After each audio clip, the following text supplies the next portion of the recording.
It is your Classic Metal Show right here on theclassicmetalshow.com. That is brand new stuff from Uriah Heep. The name of that tune was Take Away My Soul. It's from the new record called Living the Dream. And a guy who's definitely living the dream, both with Uriah Heep and throughout his career as a musician, it is the drummer of Uriah Heep. It is Russell Gilbrook. Russell, how are you, man? Hello, guys. Fabulous to be with you, and I'm very excited to tell everybody what's going on. Excellent. Well, definitely excited to have you here, man.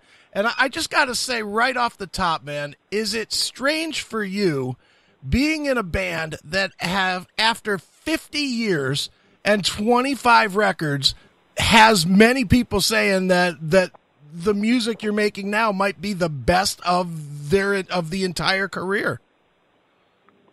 It's a funny one, actually. I mean, the thing about music is it has special places and special meanings for people throughout different times of their lives. And so it's very difficult to say what's the best and what isn't the best. You know, the people that were around in 1970 and then in the 80s, you know, when we had a Bombernog out in America and it hit the top 20, the album then, that was very special for people. And then you've got the Look at Yourself album that was special to a lot of the Russian people. So it's just nice that after, as you say, nearly 50 years, that we're producing music that still is of a good quality, that means something to people, and our fans are continuing to grow with the band. Sure. Now, Russell, let's talk a little bit about the new record, which is Living the Dream. It is, if it's nothing else, it is such a vibrant and energized record, man. It's just got a lot of vibe to it and a lot of energy. And, the initial thought that I had listening to it was probably the thought that a lot of people have going in was I'm expecting to hear something that sounds, quote unquote old. And this does not sound that way at all. I mean, it is very, very powerful, I guess, is probably the best way to describe it. Yeah, I mean, we're a very powerful band live, and the hardest thing to do in a recording is capture some of the magic elements that you have live because of the nature of which, the PA systems and the venues and how the band plays and everything. It's very difficult to try and capture some of the magic moments, especially energy and power on a recording. But we had the fantastic Jay Ruston that came in. He understands power. It's his forte to have a fantastic ear for great separation so that the instruments can breathe and come out on their own, which adds a lot of energy and power to the tracks. Plus, we've always made a point of playing the backing down as a unit. So we go in and we'll put the keyboards, guitar, bass and drums all down in one hit. Okay. Because it's very special, obviously, to get those magic moments when you play together as a band. If you do it separately, you might miss out on that, and you tend to miss out on that chemistry part. So it was important for us to do that. Jay was happy with it, and as soon as we got a great sound in Chapel Studios, which is a phenomenal studios, we were able to just bang the tunes out and create such a good vibe and an excitement, because we were very pleased with the songs initially. When stuff comes in, you're never quite sure when you're listening to riffs or songs or bits and pieces how they're actually going to develop. But because we've got so much experience and we play well as a unit together, when we start putting together, the magic starts to happen, and then you see a direction for a certain part of a song or a riff idea or whatever it is, and then it develops into what it did. And we had the big thumbs up from Jay when we did all the pre-production and sent it over to him. So it just became a point of, right, we're ready after Christmas. Let's go in and make a fantastic album, and it came out how it came out, and it's being perceived very well. Sure. Now, do you guys write strictly when you're off the road, or because you guys are on the road a lot? I mean, you guys are still, you're still cranking out 100 odd shows a year. Do you? I know. do you guys? It's difficult because we get, you get the record companies saying one thing because they're sitting in their offices, they don't understand the full extent, and we're out there trying to service 61 countries that we play in, and the fans are gagging for us to go over there and play for them, which we like to do and we want to do. So fitting in writing times and recording times is all very, very difficult indeed. But we made sure this time that Mick and Phil spent a little bit of time on the days off. They deliberately booked themselves in and did a lot of groundwork, as did Dave. And when we decided that this album has to be something special, we booked off time to deliberately do proper pre-production so we could really scrutinise and draw out the best of all the ideas that came into the table to try and create a fantastic album. Sure. And I have to imagine for you as the drummer, you have to be thrilled with Living the Dream because, my God, it sounds like arena era drums, man. It's just a big booming sound on every track. Well, I recently, or relatively recently, signed to a fantastic new company in England called the British Drum Company, and they make superb drums. And literally, my kit arrived at the studio, and I put it together. That's how new it was. Oh, wow. I actually saw it for the first time after ordering it at the studios, and I had to put it together and then play around with it at pre-production. And just get on with it. And for the first moment I hit it, we did pre-production in the studio we recorded in, so that was great to get a feel and an atmosphere of the sound of the room. And the drums were like bloody cannons, and I absolutely loved it. And when Jay came in, of course, you always have to respect the point of view of a producer. That's why you pay him, and he's got fantastic ears. Sure. He didn't put any dampening on the drums at all. He loved the sound of them. They had plenty of meat in them, plenty of big fat sound with a lot of crack. And we just went, and he was happy with everything. So it put me in a great frame of mind. And the more that you're excited and happy and relaxed about the sound that you create, you can just enjoy and play. It makes it easy to do. Sure. Now, are your drums customized to you, or did the developer just sort of have a base idea of what you were looking for? Well, I went for the normal sizes you can get, but I've got two 24-inch bass drums. I think they work the best in a rock scenario. They certainly work the best for me and for Heep. Two 24 bass drums, a 13 one-hanging tom, a 14-floor, 16-floor, a lovely, superb 22-inch gong drum, which sounds like a cannon going off, absolutely phenomenal, and superb snare drums. I had about 4 or 5 different snare drums in there for different kind of character stuff, and it just sounds exactly how I want the drums to sound. It's got that old school retro organic sound that's got all of the frequencies in it, and it really is nice, fat, full sounding, but obviously with a modern twist to it. Sure. The look gives it. Definitely.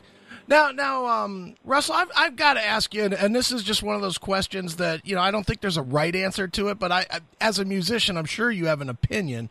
I'm sure you're well aware of classic metal radio, especially here in the States. And in the States, it has its 50 or 60 songs that they play.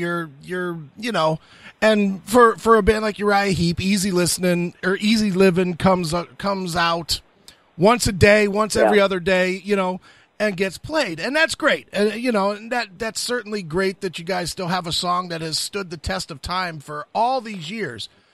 At the same time, for me as a music fan, and maybe it's just because I'm a music whore more than a music fan. I love everything. Yeah. It's very frustrating that they will play Easy Living 8 times a week on your favorite classic rock station, but not play anything of the new music, almost like the new music is poison. Is that frustrating for you guys as a band, or do you just kind of whatever, you can't beat the system, look at it that way? Well, you're right. Trying to beat the system because the producers and everything, the people that run the radio stations call the shots. Right. That's one aspect of it. What annoys me is the power that they're allowed to do that, because without us, they don't have a radio station. Right. So they've got to realise where the power goes, but they think they've got the power because they can turn around and go, no, we're not playing your new stuff, we're going to play your old stuff. The thing that infuriates us is that if we're good enough to be played in 2018, please respect the fact that we're working our backsides off to try and produce amazing music that the fans love and want to hear, right, and play it. We don't go out there touring and working very hard to come up with fantastic music for people not to play it, because there's always going to be a time when people are going to play the old stuff that made the band, of course that, and we want people to hear that, and we want it to be played. But we also want our new stuff to be played, because we're just as proud of the new stuff that we write as well as the old stuff that's made us who we are. Sure. And you know, I'm personally a believer that if, you know, like I'll use your band as an example. I'm here in the Cleveland area, and you guys played you played 2 sold out shows at the Kent Stage, I believe, earlier this year. And so you were able to do that without people hearing, for the most part, the new music that you've done over the last, you know, however many years, not just this current record. I personally believe if they were playing a single off of each of the new records and continuing the legacy of the band on a bigger stage, you guys would be playing 5,000-6,000 people, just because the band would still seem more, you know, like it. I guess people lose track of the fact that the bands are still wildly active. You know, Uriah Heep has 25 albums, and I would imagine most of the people that were at the Kent Stage know of like 5 of them. And that's just a shame, because it's such, you know, it's 50 years of passion that have largely entertained people, but have not been allowed to entertain the masses that originally found the band. That's right, and as I said, it comes down to the power thing. The stations know they've got the power, the way they do stuff. This is what's, you know, the DJs are told or allocated what's supposed to be played, and this, that, and the other, and it's almost like they've got so much choice they can dictate and do what they like, and it's tough. That's the way it is. That's the bit we hate. Right. The other bit that I find personally really infuriating is if you've allocated Uriah Heep 3 minutes, right? Mm-hmm. Then Easy Living is one song out of, who knows, 500 songs. Let's just pick a number of 3-minute songs. So why the hell, if you've allocated our band that airtime, then just vary it up a bit and play different tracks all the time. Yeah. Everyone knows how Easy Living goes, for goodness sake. Right. Exactly. Play like we did here. Play Take Away My Soul. You know, it's 4 minutes long, and people will be like, oh, who is that? Oh, that's Uriah Heep. I also like Easy Living. Maybe I should go out to a show. Thank you. And it's almost like a case of the fans that are into, I don't know, just say Foo Fighters, for instance. Sure. They listen to Foo Fighters, they listen to Take Away My Soul, they go, oh, hang on a minute, that's quite good. Who's that again? God, I didn't know they were doing music like that. I thought they were those old boys that just did all that shuffle rubbish. You know, and it puts a different twist on it, and quite rightly, as you turned around and said, you now can double or triple your audience through the power of radio stations. And that's what used to happen. Mm-hmm. Yeah, it's just a shame what it's become. You know, such a corporate thing, which, you know, is not what rock and roll was meant to be in the first place. Not at all. Right. The same as a 3-minute song. I mean, you know, Stairway to Heaven's not a 3-minute song. It doesn't stop radio stations playing that, but we get told we have to edit our songs to 3 minutes. It's like, sorry, an artist, a band, or a musician, whatever it is, they create something. They don't chisel it off to suit someone else. They create an art form, an expression, an emotion, a journey for people to hear through music. Sure. And if it's 2 minutes or 20 minutes, it is what it is. Right, exactly, as it should be. Dictating to that is such a crime, and so rude and disrespectful to a band or an artist that is there literally creating something that has put you on a journey or is saying a story, and there they are editing it to suit their little 3-minute thing. It's ridiculous. Right. No, I agree with you fully, Russell. Well, talking about facts versus you know, what could be, obviously your main guy, Mick Box, is now in his 70s, and he's still going quite strong. You know, I mean, it seems like that guy has a motor that's never going to quit. Has he ever, you know, even privately talked about, you know, retiring, or is he one of those guys that's going to play till he can't? 1,000,000%. And it's so funny because Tony Iommi is a good mate of mine, and I was speaking to Tony about this, I don't know, it's probably 15 years ago. Right. And he said, you know, it's down to, and I agree with him because I'm exactly the same myself, it's down to that spark that's inside you. Every musician has a certain thing about them that it's almost like every time I play on stage, it's like the first time. Mm-hmm. I'm so excited, and it's the biggest The biggest thing for me in life is getting on that stage and playing my drums. If that spark went, I could understand how people then would think of retiring, because now that would be a chore, because 30 hours on a tour bus or going through the airport another 65 times and all that wasted time of travelling would then eat you inside really badly. It's bad enough as it is, but the gigs and the audiences and the fans are so really, really so fantastic. It blocks out all of that rubbish. So Mick and Tony and myself and the guys in the band, we still are so excited to get on that stage and perform for people. For as long as we've got that in us, the only thing that's going to take me out and take Mick out and all that is a heart attack, I'm afraid, right. Because, it's our whole life. And when you've been doing it this amount of years, you don't know anything else. You still love it as much. You just go out and do it. Sure. Do you think if Mick was ever to step aside, pass away, whatever, do you think Uriah Heep would continue, or do you think that would be it? I would like to think it would continue, because I think I certainly think that a band that's created, lucky enough, Uriah Heep, the guys from the 60s, 70s. So let's talk about the rock bands. You've got the Deep Purple, the Black Sabbath, the Led Zeppelin, Uriah Heep, those kind of bands, the big four that they put on out there in 1970, and certainly in England. Sure. They made such an impact because that music was the first of its kind. Sabbath was the first really to do that, the godfather of metal thing. Heep got bad press, we know that, but they were certainly one of the most influential bands for future bands because of their progness in the early days, and again how they performed and how they played with the harmonies and the high voice and everything, the same as what Zeppelin did, the same as what Purple did. So because of the impact of it, it would be a real shame for that just to die and fizzle away just simply because Mick is no longer able to do it. It would be fantastic if the rest of us could fly the flag for as long as possible. Sure.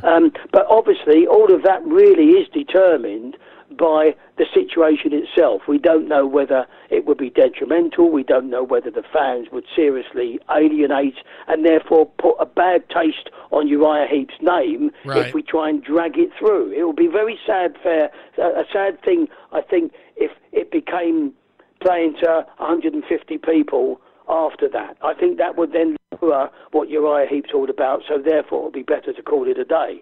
But I certainly wouldn't want to, because I've done a lot in this band in the 11 years I've been with them, with the albums and everything. I'm very excited about the band. I love the history of the band. I love all the fans all over the world, and music is music, and it should just keep on growing. I agree with you totally, man. Well, Russell, real quick, I just wanted to ask you a question or two about your about you outside of Heep. You played with one of our favorite guys here on the show, with Toby Sammet from when you were doing Avantasia. How was that experience for you? Oh, that was absolutely fantastic. I absolutely loved it. I mean, what two fantastic, Sasha and Toby, two fantastic, lovely people, first of all, which always makes life really good. And it was just, a joy. I was so humbled for them to ask me, first of all, which is fantastic.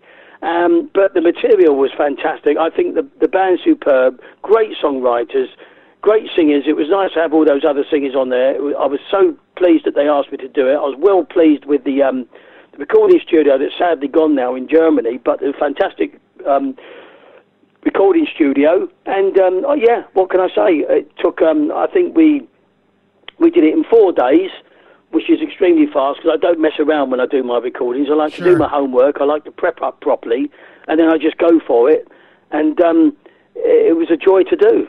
Excellent. And the other question I had was, and you mentioned him earlier, that you're friendly with Tony Iommi, and I guess you've worked with them at some point. What did you work with them on?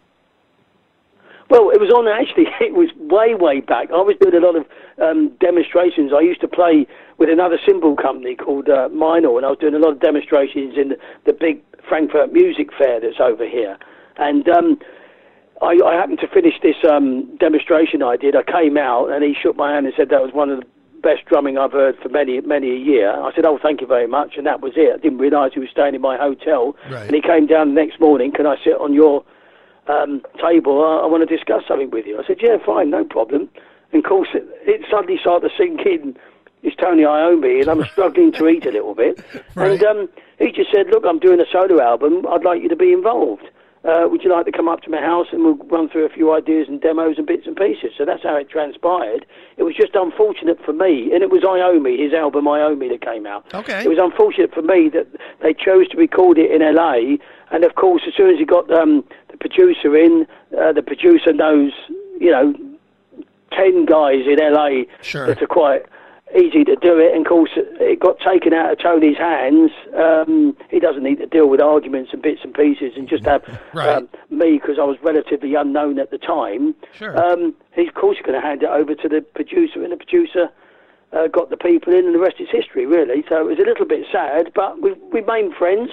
We've always promised to do some work together, and unfortunately he's been busy, I've been busy, he got unwell, I've been busy. We still chat, we still get together now and again. And that's the way it goes. This is music business. Some things transpire, some things don't, and sometimes you see people and sometimes you don't. Sure. Well, speaking of seeing people, I'm assuming that with the new record comes a lot more touring for Heep. So what does it look like for you guys for the end of this year and into next year? Well, we've got a one-off show in the Faroe Islands, September 22nd. And then we have a couple of weeks off. We've got a week's rehearsals because obviously when the album comes out on September the 14th officially. I'm not sure whether it comes out on that date in America, but it certainly comes out that date over here, September 14th. Okay. We've got that's why we're doing this now, a lot of promotion on the album and discussing about the band. Sure. Then we have a week's rehearsals the first week of October, because obviously we now have to put in a number of tracks off the new album, which we're not sure yet. Plus, we're totally going to rehash the whole set and try and dig up some fantastic, really old songs that the band hasn't played for many years, which will hopefully excite all the fans, excite us as well, to have something brand new in the set. And we've got a 2.5-month tour starting 22nd of October, going right through to the 16th of December. Okay, great. Wow, that's fantastic. In Europe. And then we come back out, obviously we come back out, we do more Europe in January. We've got Japan in April, I think, March or April. And then, I don't know, but it certainly goes right through till, probably another 1.5, 2 years to get out of this album yet. Right. And we can't wait to come back to America and Canada, because the one we did earlier this year, what a success that was. It was a well-rooted tour, and the fans came out and they were so appreciative, and it was a joy to play that tour, and we can't wait to come back out. Very good, man. Well, the new record, for people that while we're waiting for a tour date here in the States, we can listen to the new record. It is called Living the Dream. It is really, really good. You definitely, if you're a fan of old or just a fan of just classic rock in general with a really hard edge to it, this Uriah Heep record is excellent. I suggest everybody checks it out. So, Russell, as a tradition on the show, we always let the artist pick a closing track from the record, maybe tell us a story about it. So what should we wrap this up with? Oh, dear. You got me there. I don't know. Let's try, let's do Grace to Heaven. All right. And why that one? Grace to Heaven. It was written by Dave Rimmer, the bass player, co-wrote it with, I can't remember his guy now. There's a singer with, I've